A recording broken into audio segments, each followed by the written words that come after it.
स्वित्झर्लंडमधील दावोस इथं आजपासून जागतिक आर्थिक मंचाच्या गुंतवणूक परिषदेला सुरुवात होत आहे। माहिती आणि प्रसारण मंत्री अश्विनी वैष्णव यांच्या नेतृत्वाखाली एक उच्चस्तरीय शिष्टमंडळ या परिषदेत भारताचं प्रतिनिधित्व करणार आहे। केंद्रीय मंत्री CR पाटील, राममोहन नायडू, जयंत चौधरी, केंद्रीय मंत्री तसंच आंध्र प्रदेश, महाराष्ट्र, तेलंगणा, तामिळनाडू, उत्तर प्रदेश आणि केरळमधील उच्चस्तरीय शिष्टमंडळाचा यात सहभाग असणार आहे।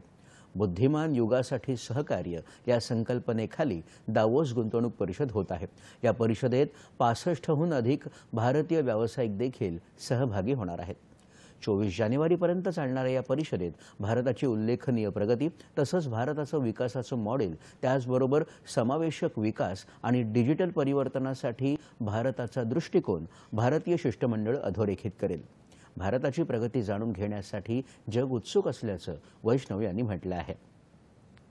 समाजातील सर्व स्तरातील, विशेषतः दीर्घकाळापासून प्रगतीपासून वंचित राहिलेल्या वर्गाचा विकास सुनिश्चित करण्यात भारतानं घेतलेल्या लक्षणीय आघाडीवर वैष्णव यांनी या परिषदेला रवाना होण्यापूर्वी भर दिला।